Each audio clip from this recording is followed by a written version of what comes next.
Hello all, I'm at the Worship God Conference in Maryland right now, and it's just starting. I'm here with some friends, and this is the first evening, and we just came back from our first session. It was just really great. Like, it was one of the most profound sermons and worship sessions that I've had. It was just so refreshing, and I cannot wait for the retreat next week. So Bob Kauflin, of course, did worship, and it was very good, and the New Attitude Band led.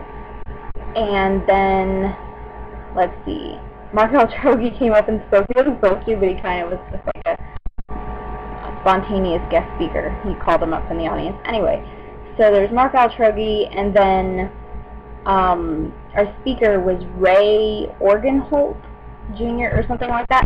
He was really good. He was from this Nashville, Tennessee church called Emmanuel something, and they're not part of our chain, but anyway, he's a very good preacher. They're pretty similar to us, it sounds like. Anyway, he preached on this verse, not this verse actually, sorry, this chapter, 2 Corinthians 3. So, I wanted to read it to you because it just really, especially the way he read it, was just so dramatic, and I thought I'd share it with you. So, here we go. Ministers of the New Covenant is the title, 2 Corinthians 3. Are we beginning to commend ourselves again, or do we need, as some do, letters of recommendation to you or from you? You yourselves are a letter of recommendation, written on our hearts, to be known and read by all. And you show that you are a letter from Christ, delivered by us, written not with ink, but with the Spirit of the living God, not on tablets of stone, but on tablets of human hearts. Such is the confidence that we have through Christ toward God. Not that we are sufficient in ourselves to claim anything as coming from us, but our sufficiency is from God, who has made us competent to be ministers of the new covenant, not of the letter, but of the Spirit. For the letter kills, but the Spirit gives life. Now if the ministry of death, carved in letters on stone, came with such glory that the Israelites could not gaze at Moses' face because of its glory, which was being brought to an end, will not the ministry of the Spirit have even more glory? For if there was glory in the ministry of condemnation, the ministry of righteousness must far exceed in glory. Indeed, in this case, what once had glory was come to have no glory at all, because of the glory that surpasses it. For if what was being brought to an end came with so much with glory, much more will what is permanent have glory. Since we have such a hope, we are very bold, not like Moses, who would put a veil over his face, so that the Israelites might not gaze at the outcome of what was being brought to an end. But their minds were hardened. For to this day, when they read the Old Covenant, that same veil remains unlifted, because only through Christ is it taken away. Yes, to this day, whenever Moses is read, a veil lies over their hearts. He's talking about Jews. He's talking about modern-day Jews now. But when one turns to the Lord, the veil is removed. Now the Lord is the Spirit, and where the Spirit of the Lord is, there is freedom. And we all, with unveiled face, beholding the glory of the Lord, are being transformed into the same image from one degree of glory to another. For this comes from the Lord, who is the Spirit. And our speaker broke down the last verse, verse 18, and he just dissected it into phrases and talked about those, and then put in personal experiences and just really good examples. It was a very good message, and I'm so excited. I'm hoping to download it soon onto my iPod, and I got the new CD from Found Grace, and then I got a new book also called, here's my book recommendation, even though I haven't read it. I recommend to you When I Don't Desire God, How to Fight for Joy by John Piper. I've been looking at it for a while, but now I finally decided I'm going to read it, and I bought it, so there you go. And I'm going to show you a little bit about the lighter side of today. I thought I would do a little bit of prank calling about my bucket list. So I'll read off to you my bucket list, and then we didn't do all of them, but for like 3 or 4, my good friend Chloe and I called some people and, just asked questions that randomly had something to do with my bucket list. So here goes. Actually, first of all, I want to read you 2 quotes. Every man dies. Not every man really lives, by William Ross. 2. The words of the book, and those who do not travel read over one page. St. Augustine. to go to Christmas bazaars and like markets all across Europe and the Middle East. So it's really cool. I've been to one already in Germany, the Christkindlesmarkt in Nuremberg. Yeah, it was cool. Second, I want to write an autobiography at the end of my life, because I've had a pretty interesting life so far. And plus, I'll add some of my dad's stories and my mom's stories, and it'd be cool. 3, I want to write a novel, kind of maybe C.S. Lewis-esque, so kind of with a point. 4, learn to speak several languages, at least enough to travel and get by. 5, adapt several kids from impoverished nations. That's the big one. 6, backpack through Europe. 7, visit a sunken wreck. Not much into underwater stuff, but I'm much more into history. 1, 2, 3, 4, 5, 6, 7. Okay, 8, go to Israel. You know how they do those pilgrimage things? Like with churches? That's exactly what I'd like to do. And like trace the footsteps of Paul and or Jesus. It'd be so amazing to see what they saw.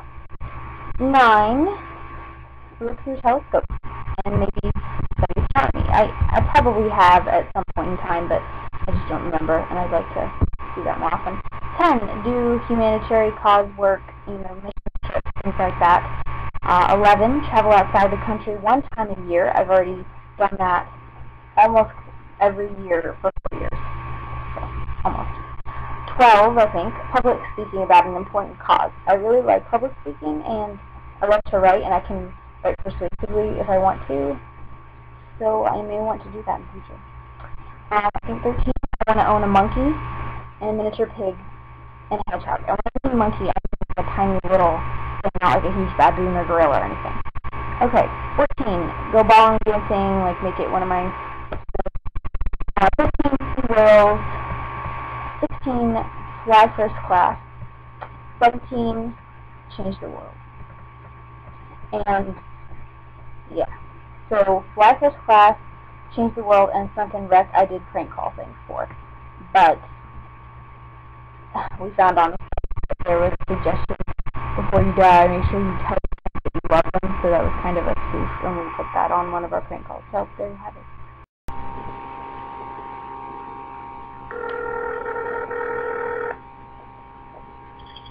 Hello?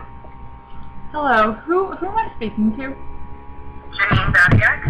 Oh, okay, thanks. I think I have the wrong number. Uh-huh. I don't want to know her. Okay, it's cool. No.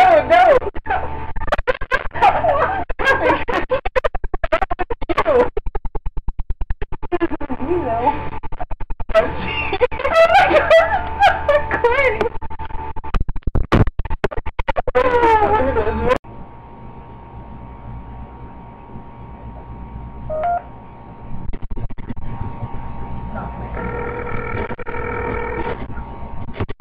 This is going to be awful sound quality, I know it.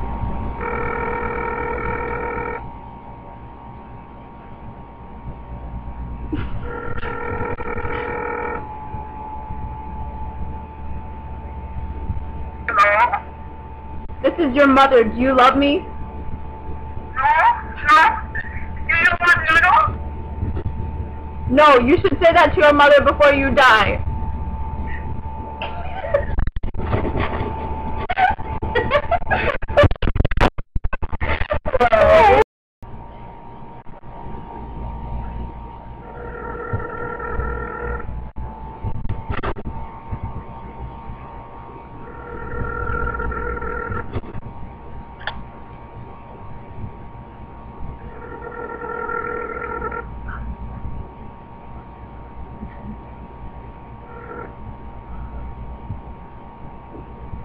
Please leave your message Leave a message. Okay. 579222475.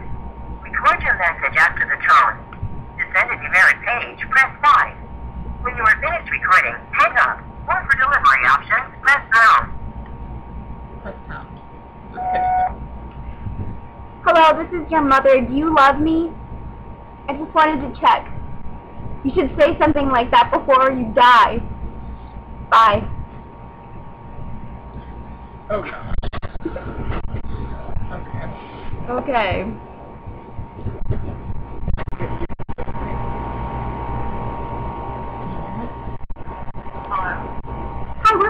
the Young Republicans for America. Can I have you answer some questions? Sure. Okay. My question is, if you could change the world in any one way, what would it be? That's a hard question. I would probably...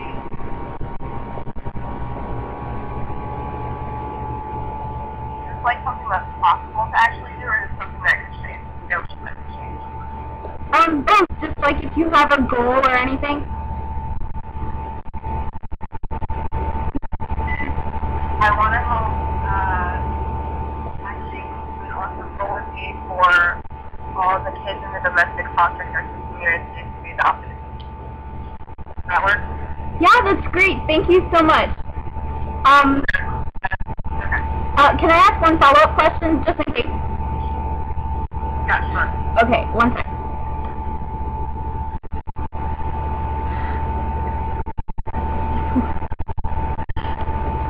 Okay, this is more for our young viewers. And it may sound silly, but if you could pick Matt Damon or Brad Pitt, which one? Cool. Do you really mean that? I don't know what that thing is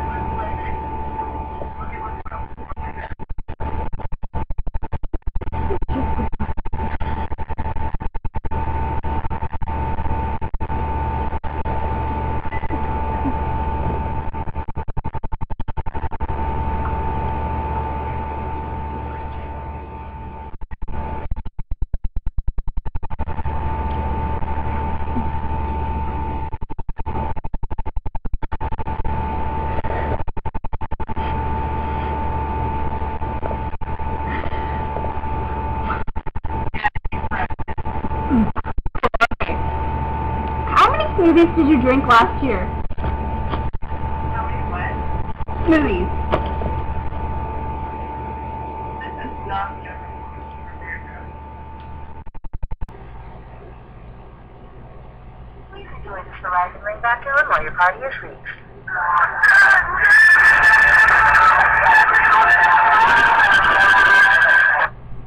Hello? Hi, congratulations. I would like to that you have won a DC adventure to explore the ocean. Would you be interested in hearing more about this offer? What? Hold on a second. Let me transfer you. Hello, is this Miss Watkins? Yeah? Due to your frequent shopping at Walmart, you've become one of our 5-star customers, and you actually were selected to win the Deep Sea Sunken Wreck sweepstakes. No, thank you. Well, no, but see, it comes with a first-class upgrade, like on a plane. As long as you fly within an hour of your own house, we can give you a first-class upgrade. Hi, Caitlin. It's Jordan. I hear you.